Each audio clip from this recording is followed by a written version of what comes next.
हमें थोड़ा सा अंदाज़ा हो जाए कि जो चैप्टर्स हम पढ़ रहे हैं और वो जो रोज़ाना की बुनियाद पर आप ऑनलाइन वाले बच्चे भी और फिजिकल वाले बच्चे भी ये सवाल पूछ रहे हैं कि सर इसमें से याद क्या करना है, तो ताकि उसका आंसर एड्रेस हो जाए।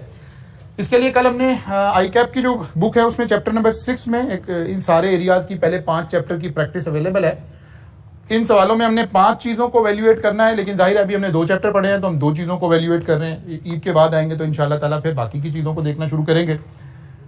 तो हमने कल पहला क्वेश्चन आई कैप ही की बुक का ये प्रैक्टिस सेट में से देखा था और इसमें राइड कंपनी से रिलेटेड एक डाटा अवेलेबल था जिसके 2 फैक्टर का हमने एनालिसिस किया था। चलो कोई बात नहीं, हाँ कॉपी होते हुए देख लीजिएगा कि एज आ रहा है, आई कैप में आ रहा है, ओके हाँ वो फिर डिलीट हो गया होगा, कोई बात नहीं। अच्छा जी, जब आप इसका सोल्यूशन आई कैप की किताब में देखेंगे तो यहाँ 5 चीजें को एवेल्युएट हो रहा होगा। मसलन पॉलिटिकल इंपैक्ट क्या आ रहा है ये भी डिस्कस हो रहा होगा, टेक्नोलॉजिकल क्या इंपैक्ट आ रहा है ये भी डिस्कस हो रहा होगा। लेकिन जाहिर है अभी हमने 2 चैप्टर पढ़े हैं, हम इसमें से रेलिवेंट डिस्कशन कर रहे थे। कौन कौन सी? एक इकोनॉमिक फैक्टर का क्या इंपैक्ट आया और दूसरा सोशल फैक्टर का क्या आया। तो जनाब अब हम क्वेश्चन नंबर 2 को लेते हैं, आप रीड करें इसको और फिर इसके ऊपर यही 2 एनालिसिस इसके ऊपर अप्लाई करते हैं।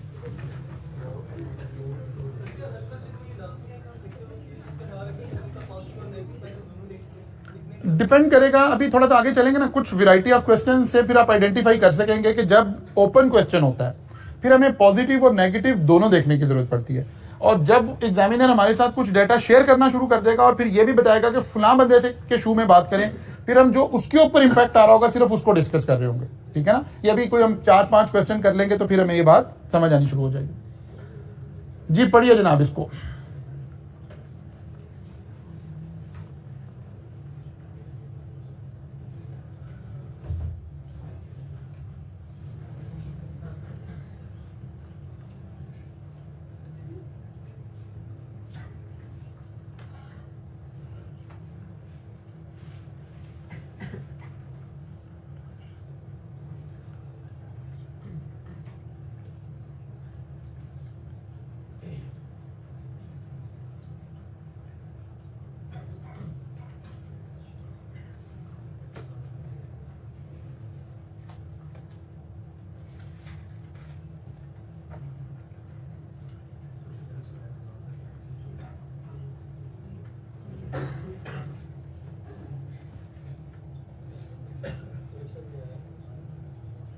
जब वो कहते हैं ना what factor in the business environment, business environment में कितने फैक्टर हैं? 5 फैक्टर हैं, ठीक है ना।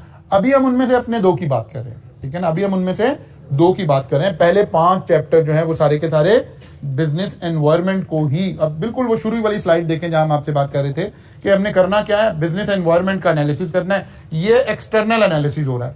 पहले 5-6 चैप्टर हमें एक्सटर्नल एनालिसिस करना सिखा रहे हैं, फिर अगला 7 और 8 चैप्टर हमें इंटरनल एनालिसिस करना सिखा रहे हैं।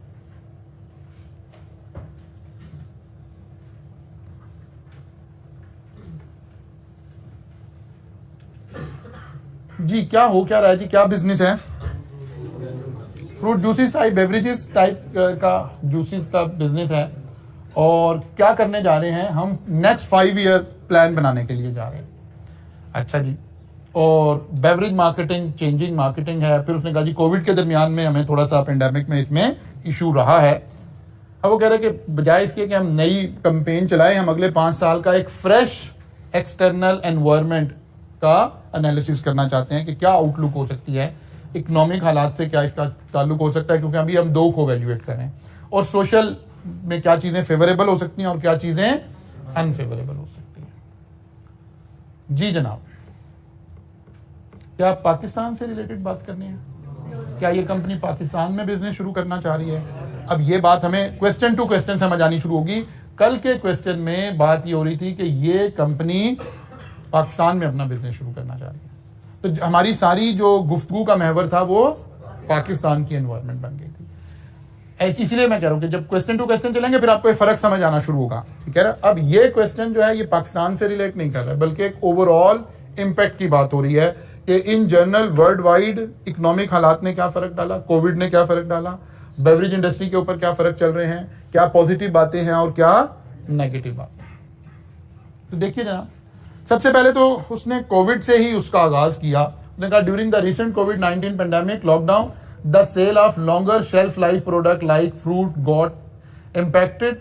वो कह रहा है बड़ा जबरदस्त इनके ऊपर इम्पैक्ट पड़ा, यानी नेगेटिव इम्पैक्ट पड़ा। जाहिर है अगर लॉकडाउन चल रहा है, बाकी सारी चीजें चल रही हैं, लोग घरों में बैठे हैं, तो फिर ये चीजें कोई इतनी बहुत ज्यादा तो कंज्यूम नहीं हो रही थी।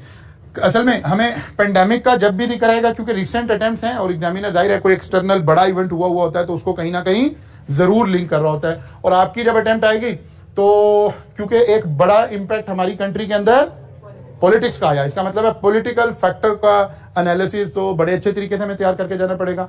कोई भी एक्सटर्नल बड़ा इवेंट होता है तो वो आने वाली अटेम्प्ट में जरूर नजर आ रहा होता है। तो कोविड भी उसमें से एक है, क्योंकि आपका भी नया नया पेपर है, अभी कोविड के ऊपर भी कोई क्वेश्चन बना नहीं है। तो नहीं, हम लोकल की ज्यादा बात करेंगे। अगर पाकिस्तान में चेंज ना आई होती तो फिर श्रीलंका की चेंज डिस्कस हो सकती थी, लेकिन जब हमें लोकली एक अच्छी एग्जांपल मिल रही होगी तो फिर हम एक्सटर्नल में नहीं जा रहे होंगे, एग्जामिनर एक्सटर्नल में नहीं जा रहा होगा। अच्छा जी, हम कोविड के लिए हम आमतौर पर हमारे ख्यालात क्या हैं कि कोविड के दरमियान में कंज्यूमर्स की स्पेंडिंग कम हो गई थी, कंज्यूमर घरों में कैद हो गए थे, कंज्यूमर का जो लाइफस्टाइल था वो भी अफेक्ट हुआ था, कंज्यूमर की हर नीड चेंज हो गई थी। वो जो 1.5 साल है उसमें हम कपड़े उस तरह नहीं बना रहे थे जिस तरह पहले बना रहे थे, ना उस तरह फंक्शन हो रहे थे। आधी मार्केट तो ड्राइव किससे हो रही थी, हमारे कल्चर में शादी ब्याह के फंक्शन से, अब वो तो हो ही नहीं रहे हैं, उस तरह से तो अलाउ ही नहीं है। तो ये सारी चीजें इंपैक्ट क्रिएट कर रही थी किसी ना किसी इंडस्ट्री के ऊपर, किसी ना किसी चीज के ऊपर। इसका मतलब है कोविड से रिलेटेड हमें कुछ इस तरह के बेसिक फंडामेंटल पता होने चाहिए। जैसे कल हमने कहा कि जब आप राइड कंपनी का जिक्र कर रहे हैं तो आपके दिमाग में ये फिक्रा जरूर फिट होना चाहिए कि ये pooling of resources, sharing of resources type का बिजनेस है, ठीक है। इसी तरह कोविड का जिक्र किसी भी इंडस्ट्री के हवाले से आएगा तो हमें ये देखना पड़ेगा कि इसके अंदर ये वाली बात, हाँ सिवाय इस बात के, लेकिन वो क्योंकि वर्ल्ड हेल्थ ऑर्गेनाइजेशन ने उस बिजनेस को उस तरह फ्लोरिश होने नहीं दिया था, सिवाय इसके कि हम इंपैक्ट कैलकुलेट कर सकते थे फार्मास्यूटिकल इंडस्ट्रीज का, कि जो लोग वैक्सीन बना रहे थे वो, जो मल्टीविटामिन बना रहे थे वो, जो अलाइड बाकी की मेडिसिन बना रहे थे वो, उसके ऊपर तो एक इंपैक्ट पॉजिटिव था। जाहिर है वो तो हाईएस्ट रेंज में हिस्टोरिकली सबसे हाईएस्ट मल्टीविटामिन सेल हुए, सबसे हाईएस्ट जिंक सेल हुआ, सबसे हाईएस्ट विटामिन सी सेल हुआ हिस्टोरिकली, वहां तो पॉजिटिव इंपैक्ट आ रहा था, लेकिन बाकी सारी जगह पर नेगेटिव इंपैक्ट आ रहा था। लेकिन वहां भी उन्हें एक बड़ा चैलेंज क्या दरपेश था, तो जो शुरू के पहले 6 महीने वाला कोविड था उसमें तो इंडस्ट्री भी बंद पड़ी थी, तो बेनिफिट में सिर्फ वो इंडस्ट्री रही जिसके पास इन्वेंट्री मौजूद थी, स्टॉक मौजूद था, ठीक है ना। तो इस तरह की बातें हमें लिंक करने की आदत बनानी है। अब क्योंकि ये तो एक बड़ा सादा सा सवाल है, इसमें भी कोई बहुत ज्यादा ट्विस्ट है नहीं है। A consumer spending got decrease and consumption worsen across the country as well as globally and brand might have suffered a lot with the supply chain getting hampered and many distribution channel like retail store, market, restaurant, ये भी क्या थे, ये सब कुछ तो बंद था, जहां पर ये सब चीजें कंज्यूम हो रही थी। तो जाहिर है ये सारे फैक्टर हमें क्या कर रहे थे, एडवर्सली इंपैक्ट कर रहे थे। But with the situation getting better now, अब देखें उसने उसको नए हालात से भी लिंक कर दिया कि क्योंकि अब हालात बेहतर हो रहे हैं, तो जैसे जैसे लॉकडाउन रिड्यूस हो रहे हैं, जैसे जैसे बाकी चीजें खत्म हो रही हैं, वैसे वैसे इसका दोबारा फोकस क्या होना शुरू हो गया है, दोबारा इसके ऊपर लोग स्विच होना शुरू हो गए। अब ऑलमोस्ट इस वक्त अगर हम देखें, जब हम खड़े बात कर रहे हैं, तो रफली मोर और लेस लाइफ जो है वापिस अपने ओरिजिनल स्विंग की तरफ चली गई है, ठीक है ना। कई चंद बातें, कई कोई थोड़े थोड़े से एरियाज रह गए हैं, लेकिन इन जनरल लाइफ जो है वो नॉर्मल उस पर चली गई है। फिर वो कह रहा है कि जनाब एक बात उसने और की, जैसे जैसे हालात बेहतर हुए हैं तो फिर दोबारा फोकसिंग हो गई। This is an opportunity for fruit having high consumer, दोबारा से कंज्यूमर आना शुरू हो गए हैं। अब ये तो था एक सादा सवाल, इसमें कुछ ऐड ऑन करते हैं ताकि ये कॉम्प्लेक्स हो और फिर हम अपने ब्रेन को जरा लेकर चलें। सोचिए जी क्या ऐड हो सकता है इसमें। ऑनलाइन को हम कर सकते हैं कि जब कंपनीज का, जब रिटेल आउटलेट्स क्लोज हुए तो बहुत सारी कंपनी ने ऑनलाइन अपनी सर्विसेज शुरू कर दी, ऑनलाइन एप्स अपनी लॉन्च कर दी और खुद डिलीवरी देना शुरू कर दी। वो इंडस्ट्री फ्लोरिश की, बिल्कुल इसको हम ले सकते हैं, इसको हम हाँ इस तरफ हम इसको लेकर जा सकते हैं कि लाइक अगर यहाँ पर वो हमें ये बताता कि क्योंकि लॉकडाउन है और मिनिमम वेज पर लोग काम कर रहे हैं तो लोगों की अर्निंग कम हुई है, तो जो ये आइटम है ये नेसेसिटीज ऑफ लाइफ में तो शुमार नहीं हो रही है, ये तो लग्जरीज में ही आ रही होगी या इन बिटवीन आ रही होगी, तो इसकी डिमांड डेफिनेटली थोड़ी क्या हो जाएगी, कम हो जाएगी, रिड्यूस हो जाएगी। जी किसको? जी इंपोर्ट और एक्सपोर्ट पर भी तो बैन लग गया ना। अब हम फिर वही पेंडेमिक की सिचुएशन को भी जब भी आप डिस्कस करेंगे एग्जाम में, तो आप इनिशियल 6-8 मंथ सेपरेट डिस्कस करेंगे और फिर उससे ऑनवर्ड सेपरेट डिस्कस करेंगे, क्योंकि जब बिल्कुल शुरू में पेंडेमिक शुरू हुआ तो सारी दुनिया ज्यादा पैनिक थी, इंपोर्ट भी बंद थी, एक्सपोर्ट भी बंद थी, जो एयर सर्विसेज थी वो भी बंद थी, सब कुछ तो बंद हो गया था। उसी का तो इंपैक्ट आया था कि फिर पेट्रोल के ऊपर, पेट्रोल की कंजम्पशन कहीं हो ही नहीं रही थी। तो आपको पता है कि पेट्रोल की प्राइस कम होते होते होते होते नेगेटिव में चली गई थी। अच्छा, नेगेटिव में जाने का कैसे, क्या, क्योंकि कहीं फिर जिक्र आ जाएगा इसका, नेगेटिव में जाने का क्या मतलब था? स्टोर करने की कॉस्ट ज्यादा थी, होल्डिंग पावर नहीं थी, ठीक है ना। जब हमारे पास होल्डिंग पावर नहीं हो रही होती तो फिर हम माइनस में भी चीजें सेल कर रहे होते हैं।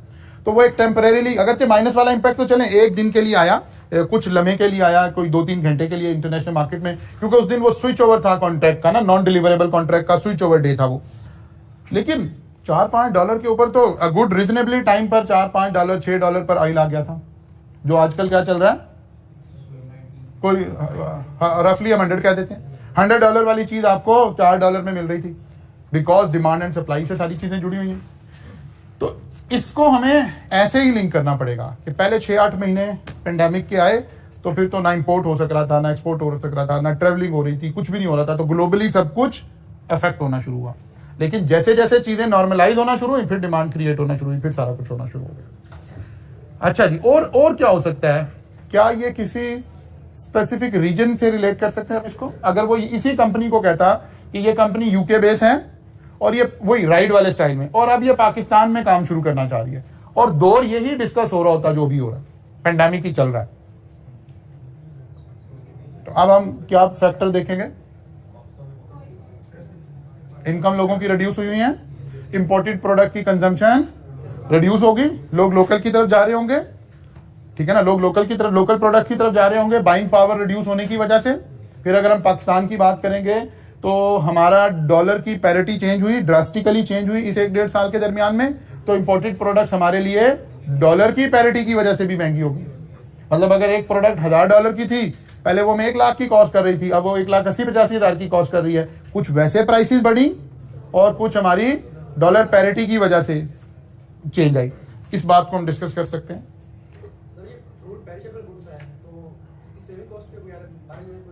नहीं, उसने जो कहा है ना, अगर हम उसको जरा गौर करें ना, तो उसने कहा है fruit juice concentrate operating in local, और फिर उसने से बेवरेज से किया है। इसका मतलब है ये लॉन्ग एक्सपायरी वाली प्रोडक्ट्स हैं, ये शॉर्ट एक्सपायरी वाली प्रोडक्ट नहीं है, लॉन्ग एक्सपायरी वाली टिन पैक्स और वो वाले फ्रूट जूसेस की जिक्र हो रहा है।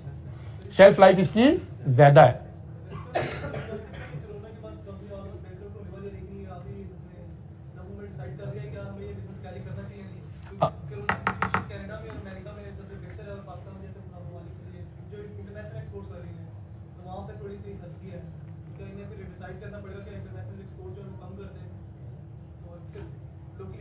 लोकली करें, ऐसा भी डिस्कस हम कर सकते हैं कि एक्सपोर्ट का बिजनेस करने का ये टाइम नहीं है, और इसको हम अदरवाइज भी कर सकते हैं। बात फिर वही है जो कल भी हम डिस्कस कर रहे थे कि आपने एक केस को बिल्ड करना है। डिफरेंट आर्गुमेंट है, इसका कोई स्टैंडर्ड सोल्यूशन नहीं है, डिफरेंट आर्गुमेंट है। अब आपने एक आर्गुमेंट लिया कि हमें एक्सपोर्ट नहीं करनी चाहिए। अगर ये पाकिस्तान से रिलेटेड बात हो रही होती तो हम अदर वे राउंड कह सकते थे, हम कहते हैं थर्ड वर्ल्ड कंट्रीज हैं, यहाँ कोरोना में लॉकडाउन में उतनी सख्ती कोई नहीं थी, आबादी 22 करोड़ है, लोग घरों से फिर भी निकल ही रहे थे, गवर्नमेंट लॉकडाउन करती थी, लोग फिर दुकानें खोल के बैठ जाते थे, तो यहाँ हालात बेहतर है, इसीलिए हमारी इंडस्ट्री चलती रही, इसीलिए हम उतना ज्यादा मुश्किल में नहीं पड़े जितना बाकी दुनिया पड़ी थी, बिकॉज हम चोरी छुपे कुछ ना कुछ काम चलाते ही रहे। फिर गवर्नमेंट ने भी एक अच्छी स्ट्रेटजी खेली कि उसने बहुत ज्यादा लॉकडाउन नहीं लगाया, बल्कि इंडस्ट्री को चलने दिया, लोगों को थोड़े बहुत रोजगार चलने दिए, पहले 6 महीने निकाल के बाकी के मामला इसी तरह ही थे, क्योंकि हम अफोर्ड नहीं करते थे, गवर्नमेंट के पास इतने पैसे नहीं थे कि लोगों को कहते आप घरों में बैठ जाएं, हम आपको अलाउंस दे देंगे, ऐसा मुमकिन नहीं था। क्योंकि हम ऐसा नहीं कर सकते थे, तो आप देखें कि third world generally better perform किया हमने मेन दुनिया से, ठीक है ना, उसकी एक रीजन ये भी है, उस तरह भी हम इसको देख सकते हैं। अच्छा, ये सोशल फैक्टर के ऊपर क्या इंपैक्ट आ रहा होगा? Social factor, there are lot of social factor which play a huge role in consumer eating and drinking choices, factor such as lifestyle, employment. अब देखें जरा क्या हुआ है, क्योंकि कुछ नहीं गिवन, अब जरा गौर करें, कोई डेटा गिवन नहीं है सवाल में ना। स्लाइड निकालें, सोशल फैक्टर वाली स्लाइड निकालें।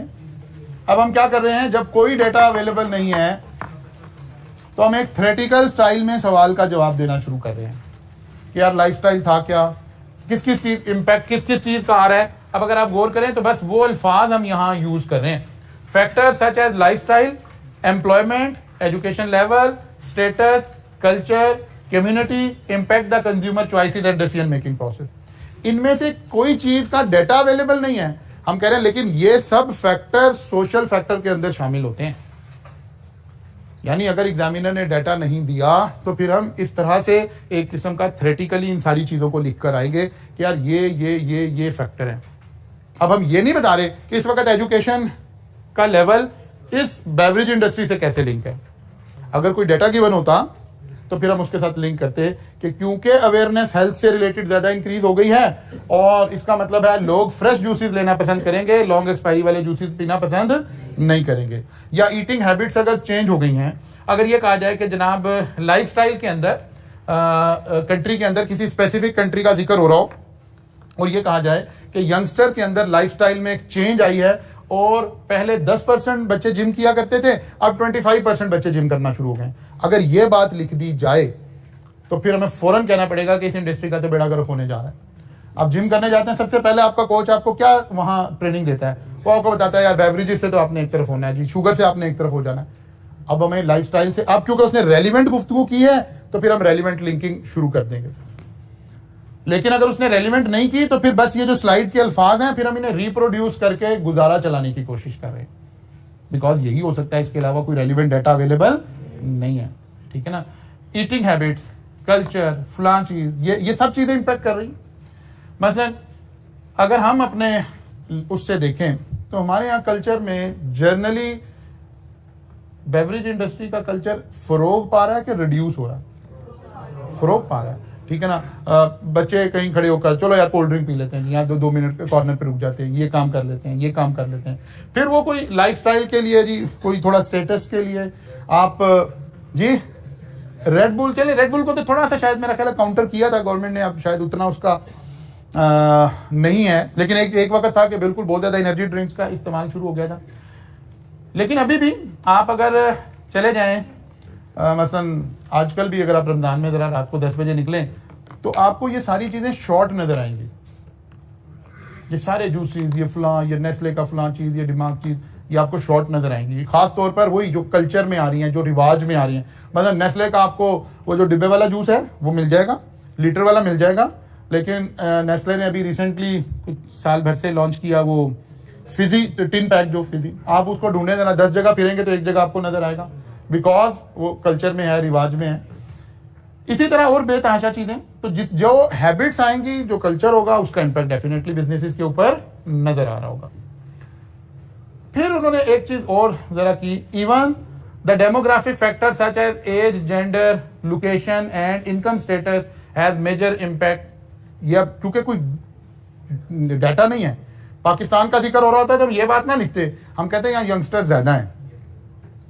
ठीक है ना। या किसी और कंट्री का जिक्र हो रहा होता तो वो जाहिर है, अब ये हमारे से एग्जामिनर नहीं एक्सपेक्ट करा, पाकिस्तान की इकोनॉमी से रिलेटेड हमारे से ये एक्सपेक्ट कर रहा है कि हमें बेसिक बातें पता है। ठीक है। मसलन पिछले 3 साल में हमारी जीडीपी इंक्रीज हुई है कि डिक्रीज हुई है, इन्फ्लेशन बढ़ी है कि कम हुई है, ट्रेड डेफिसिट, ये हमारे से एक्सपेक्ट किया जा रहा है कि पिछले 4-5 सालों का डाटा हमारे जहन में मौजूद हो। लेकिन ये नहीं एक्सपेक्ट किया जा रहा कि कनाडा में क्या हुआ, यूएई में क्या हुआ, सऊदी अरब में क्या हुआ, ये नहीं एक्सपेक्ट किया जा रहा। ये फिर बताएगा वो। ठीक हो गई बात। अब इस तरह से जनाब हमने इसको सारे को एक थ्योरेटिकल स्टाइल में इसका आंसर दे दिया। अच्छा जी, एक सवाल और पकड़ते हैं। चलिए जी, क्वेश्चन नंबर 3 पर आइए।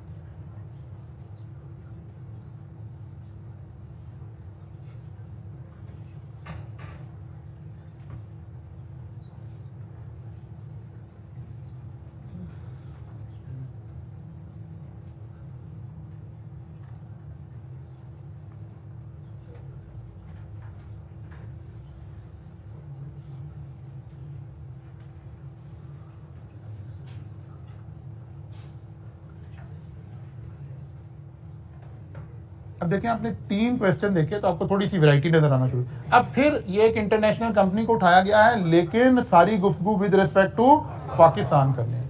अब जब विद रिस्पेक्ट टू पाकिस्तान करनी है और यहां कुछ नहीं लिखा हुआ, डाटा को इकोनॉमी का शेयर नहीं हो रहा, लेकिन एग्जामिनर की एक्सपेक्टेशन है कि आपके जहन में ये बात है कि पिछले 2-3 सालों में मुल्क की इकोनॉमी कहाँ थी, आप उसको लिंक करें। जीडीपी कहाँ थी, आप उसको लिंक करें। लाइफस्टाइल क्या चल रहा है, आप उसको लिंक करें। डेमोग्राफिक्स आपको खुद पता होने चाहिए कि कौन सी एज के लोग ज्यादा हैं, कौन सी एज के लोग कम हैं। ये जब पाकिस्तान का नाम आएगा इसका मतलब है ये डाटा बैकएंड पर सपोर्टिंग में यूज कर सकते हैं। फिर आपको देखना पड़ेगा, देखो उसने स्पेसिफिक कर दिया, गिलगित बल्तिस्तान तक ले जाके उसने एक स्पेसिफिक एरिया आपसे डिस्कस कर दिया। इसका मतलब है आपको लाइफस्टाइल भी देखना पड़ेगा कि सोशल फैक्टर ने हमारे लाइफस्टाइल के ऊपर क्या इंपैक्ट डाला है। क्या इंपैक्ट डाला है जी, particularly with respect to this industry. क्या हर साल मरी वाला वाकया होता था? ये किसका इंपैक्ट है? सोशल फैक्टर का इंपैक्ट है। फेसबुक का कमाल है, लोग जा रहे हैं, तस्वीरें शेयर कर रहे हैं, हर एक को शौक हो रहा है हम भी चले जाएं, हम भी चले जाएं। फिर वेदर की ऐप से लोग सब देख लेते हैं, अच्छा आज स्नोफॉल होने का चांसेस है, सब लोग एकदम पहुंच जाते हैं। इसका मतलब है टूरिज्म इंक्रीज हो रहा है कि डिक्रीज हो रहा है? इंक्रीज हो रहा है। अभी अब आपके नॉर्दर्न एरिया जब ओपन होने शुरू हुए हैं, अभी आप देखिएगा ईद के दिनों में क्या हो रहा होगा, उसके बाद क्या हो रहा होगा, रश और क्राउड और ये सब कुछ हो रहा है। इसका मतलब है इस कंपनी के लिए तो ये सब कुछ बेनिफिशियल हो रहा है। ये सब कुछ जो कल्चरल चेंज आ रही हैं, जो हमारी टूरिज्म का जो कल्चर इस्टेब्लिश हो रहा है, इसका मतलब है इस कंपनी के लिए यहां काम करना बेहतर है। अब इसने कोई आज की डेट से हमें लिंक करना जरूरी नहीं है। जब इसने कोविड का जिक्र नहीं किया तो हमें भी कोविड का जिक्र करने की जरूरत नहीं है। हम एक नॉर्मल हालात की गुफ्तगू करेंगे विद रिस्पेक्ट टू पाकिस्तान, ठीक है ना। लेकिन अगर वो कहता है कि ड्यूरिंग कोविड ये वो सोच रहे हैं, फिर हम कहते हैं यार नहीं, कोविड के दरमियान तो टूरिज्म पे बैन था, वहां तो कोई जा नहीं सकता था, तो ये तो वो दिन नहीं है। लेकिन अब ये कोविड का जिक्र यहां नहीं आ रहा सवाल में। ऐसे हमें लिटिल बिट अपने माइंड को ओपन करना है। मैं रोज आपसे कह रहा हूं कि यहां कोई अलग से रटानी लगाना, आपने कोई अलग से वो नहीं करना, सिर्फ एक करेज प्रोड्यूस करनी है अपने अंदर, पैदा करनी है अपने अंदर कि यार हम 2 लाइनें लिखने के काबिल हो जाए। और ये जब ही मुमकिन हो पाएगा जब आप इनके आंसर लिख कर देखेंगे। मैं यहां जितने मर्जी सवाल ऐसे डिस्कस करता रहा हूं, ये लिटिल बिट आपको थोड़ा सा पैटर्नाइज कर देंगी चीजों को, लेकिन अल्टीमेटली जब तक आप लिखेंगे नहीं, जब तक आपका मसला नहीं रिजॉल्व होगा। जी बेटा, आप क्या पूछ रहे हैं?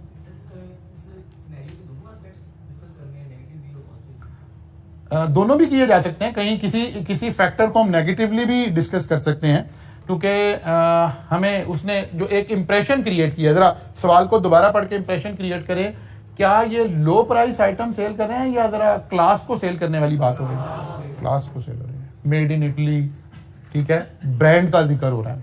तो ये वाली साइड हम कहीं थोड़ी सी नेगेटिव में भी लाके डिस्कस कर सकते हैं कि जो पाकिस्तानी टूरिस्ट हैं उनकी जो बाइंग पावर है वो मुनासिब सी होगी। तो ये देखना चाहिए, कंपनी को अपनी प्राइसिंग पॉलिसीज के ऊपर गौर करना चाहिए। इस तरह से हम इसको नेगेटिवली देख सकते हैं। लेकिन इन जनरल जो उसने गुफ्तगू किया, इसमें सारे फैक्टर पॉजिटिव नजर आने चाहिए। हाँ, वो डॉलर पैरिटी और वो सारी बातों का जिक्र करना चाहिए। अगर हम इधर लाना चाह रहे हैं तो हम कहेंगे कि जी पाकिस्तान में असल में, क्योंकि अभी मैं एक सेक्टर डिस्कस नहीं ना कर रहा, वरना इसकी जगह कहाँ है? पॉलिटिकल में। इसको पॉलिटिकल में लाकर हम डिस्कस करेंगे कि भाई इस वक्त मुल्क में, जिस वक्त ये सवाल बना हुआ था, उस वक्त मुल्क में जो पॉलिटिकल पार्टी रूल कर रही है उसकी पॉलिसी ये है कि इंपोर्टेड चीजों के ऊपर बैन किया जाए और इंपोर्टेड गवर्नमेंट के ऊपर भी बैन किया जाए, ठीक है ना। ये नहीं लिखा ना, ठीक है ना। तो वो जब हम उसको पढ़ेंगे ना, पॉलिटिकल वाले चैप्टर को जब पढ़ेंगे तो हम 3 हिस्सों में डिवाइड करते हैं। जाहिर है 3 तरह की पार्टीज हमारे पास आ रही होती हैं कि पीपल पार्टी की गवर्नमेंट के पॉजिटिव क्या है, हमें मजबूरन कुछ ना कुछ सोचने पड़ेंगे ना। तो हम देखेंगे कि अच्छा यार ये पॉजिटिव फैक्टर हैं, फिर नॉन लीग के पॉजिटिव फैक्टर क्या है, फिर पीटीआई के पॉजिटिव फैक्टर क्या है। इसीलिए मैंने वो चैप्टर शुरू नहीं किया ठीक है ना। तो मैंने चैप्टर 2 से इसीलिए आगाज किया था कि वहां हम बहस में पड़ जाएंगे। लेकिन असल में ये बात वहां डिस्कस होगी, पॉलिटिकल में डिस्कस होगी कि भाई जिस कंट्री में आप आ रहे हो वहां फिलहाल गवर्नमेंट ये है जो इंपोर्टेड चीजों को डिस्करेज कर रही है, वहां इसको डिस्कस करेंगे। फैक्टर तो ये बनता है लेकिन यहां नहीं बनता, ये वहां डिस्कस करने वाला बनता है। अच्छा, जरूरी नहीं हर दफा जाहिर है जब एक सवाल आया हुआ होगा तो हमने 5 फैक्टर डिस्कस करने होंगे, और जाहिर है ये सवाल कोई 5-6 नंबर का होगा, तो हमें बहुत लंबा सारा नहीं लिखना है, बल्कि थोड़ा थोड़ा सा लिखना है।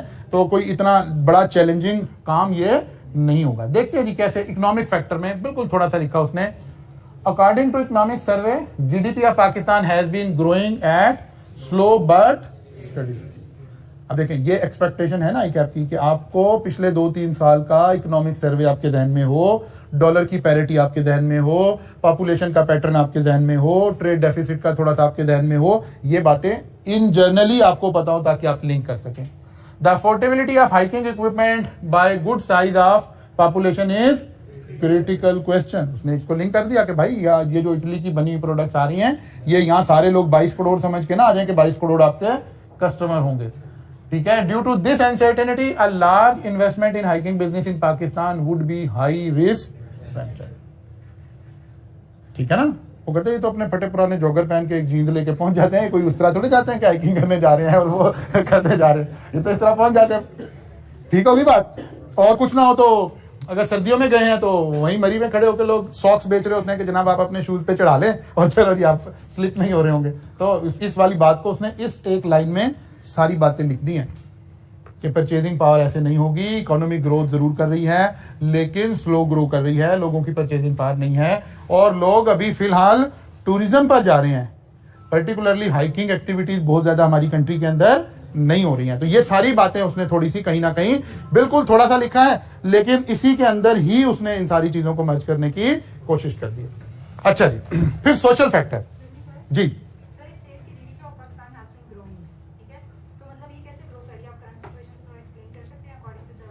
जीडीपी की बात हो रही है, जीडीपी तो हम कह रहे हैं ना कि फिर वही बात मुश्किल में डाल देते हैं। यंग बच्चे जब बैठे होते हैं ना तो हम सही सियासी बात कर नहीं सकते, ठीक है ना। हमारी जीडीपी चल रही थी 6.5% जब चोर हुकूमत थे, ठीक है ना।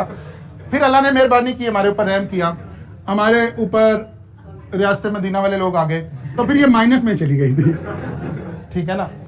यहां से आगाज हुआ था, फिर ये माइनस में चली गई, फिर कोविड आ गया। कोविड आ गया तो उसने हर इवेंट ने हर इकोनॉमी को डिफरेंटली टच करना होता है। मुशर्रफ का दौर आया, हमने हाईएस्ट जीडीपी मेरा ख्याल है पाकिस्तान की हिस्ट्री में मुशर्रफ दौर में हमने हासिल की। 9/11 दुनिया की इकोनॉमी के लिए वर्स्ट इवेंट हुआ लेकिन पाकिस्तान की इकोनॉमी के लिए बेस्ट इवेंट हुआ। हमें पैसे मिलने शुरू हो गए। फिर हमारे जो ओवरसीज पाकिस्तानी थे वो बाहर उन्होंने फील किया कि वो उतना सिक्योर नहीं है, उन्होंने अपनी इन्वेस्टमेंट पाकिस्तान में भेजना शुरू कर दी। मैं मतलब अब ये बात वो करने वाली नहीं है लेकिन मैं ऐसे आपको समझाने के लिए कह रहा हूं।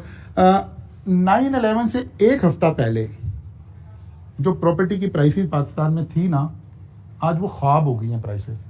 मतलब लाहौर जैसे शहर में, मैं रिलेटिव गुफ्तगू करके बताता हूँ, जो 8 से 9 लाख रुपए की प्रॉपर्टी थी वो आज 1.5 से 2 करोड़ रुपए की है। ये सारा इंपैक्ट किसका क्रिएट हुआ था? इस एक इवेंट का क्रिएट हुआ था। पैसा आया, जब भी बाहर से पैसा आएगा 2 जगह ही लगेगा।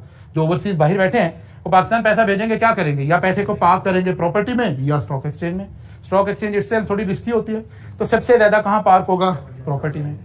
तो प्रॉपर्टी इतनी ज्यादा इन्फ्लेट हो गई कि एक आम आदमी घर बनाने का तस्वुर भी नहीं कर सकता। ये 10 मरले के घर की बात हो रही है, ठीक है। सारी दुनिया नेगेटिवली इंपैक्ट हो रही है, हम पॉजिटिवली इंपैक्ट हो रहे हैं। कोविड आ गया, सारी दुनिया नेगेटिवली इंपैक्ट हुई। हमारी गवर्नमेंट ने थोड़ी बेटर स्ट्रेटजी भी बनाई, इंडस्ट्री को बंद नहीं किया। लोग चीखते रहे, कहते रहे ये हो गया फ्लॉ हो गया, लेकिन स्ट्रेटजी अच्छी खेली। हमने बाकी दुनिया जहां इंडस्ट्री बंद पड़ी थी उनके ऑर्डर हम इधर लाने में कामयाब हो गए। और इस वक्त नो डाउट हमारी जो टेक्सटाइल की कंपनीज हैं वो अगले 5 साल के लिए 100% कैपेसिटी पर बुक हैं। हम जब मैं आर्टिकल्स कर रहा था और मेरे जो शुरू के 2-3 साल प्रैक्टिस के थे, उन दिनों में हमें नजर आता था कि हम दुनिया के सारे जो अच्छे ब्रांड थे पाकिस्तान से एक्सपोर्ट हो रहे थे, ठीक है। फिर बाद में अच्छे ब्रांड हमारे यहाँ से चले गए, बांग्लादेश शिफ्ट हो गई हमारी इंडस्ट्री। लेकिन इस कोविड की वजह से हम उस इंडस्ट्री को वापस लाने में कामयाब हुए हैं। तो सारी दुनिया जिस इवेंट से नेगेटिवली इंपैक्ट हो पड़ रहा था, हमें उसका पॉजिटिव इंपैक्ट आ रहा था। उससे फर्क क्या पड़ा? हमारी जीडीपी बेहतर होना शुरू हो गई। फिर हमने अपना जो फाइनेंस मिनिस्टर था वो भी जरा चेंज कर लिया, ठीक है ना। असद उमर को निकाला, फिर वो आ गए हफीज शेख साहब आ गए। हफीज शेख साहब को निकाला तो फिर शौकत। जैसे ही शौकत तरीन हुआ तो हमारी इकोनॉमी ठीक होना शुरू हो गई। उसकी वजह से नहीं, मल्टीपल फैक्टर है, या ऐसे कहिए अंडरस्टैंडिंग, इकोनॉमी के बारे में अंडरस्टैंडिंग क्या है। मसलन अभी पिछले वीक जब हम क्लासेस कर रहे थे तो हम आपको कह रहे थे कि यार लीडिंग इंडिकेटर की बात हम कर रहे थे। हमने कहा देखिए स्टॉक एक्सचेंज पे क्या इंपैक्ट आ रहा है, डॉलर पे क्या इंपैक्ट आ रहा है, लेकिन क्या हुआ, जैसे ही पता चला फाइनेंस मिनिस्टर मिफ्ता इस्माइल आएगा, डॉलर दोबारा वापस जाना शुरू होगा।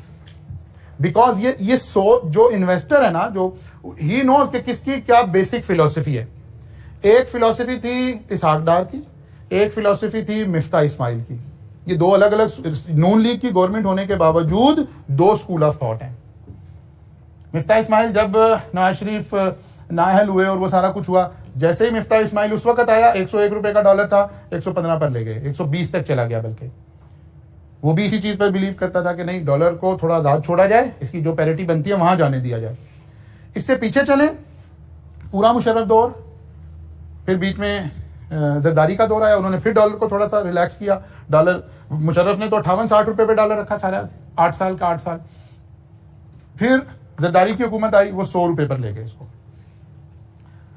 नून लीग आई, उन्होंने इसको यहीं मेंटेन, इसहाक डार टेन्योर में वहीं मेंटेन रखने की कोशिश की। 101, 102, 101, 102, एक दफा 107-8 चला गया, फिर वापस ले आया, फिर 99 तक ले आया। अब ये एक फिलोसफी का नाम है। मिफ्ता इस्माइल आया, उसने आते ही 120 रुपए कर दिया। असद उमर आया, उन्होंने आके ही चलते चलते अब 180-85 पे हम खड़े। जैसे ही लोगों को होप क्रिएट हुई, आज अनाउंसमेंट हो जाए कि इसहाक डार इकोनॉमी में आ रहा होगा, डॉलर कम से कम 10 से 15 रुपीज नीचे चला जाएगा, सिर्फ इस अनाउंसमेंट से चंद दिनों के अंदर अंदर। फिर वो आके क्या करेगा ये अल्लाह को पता है, हम उसकी कोई तारीफ नहीं कर रहे।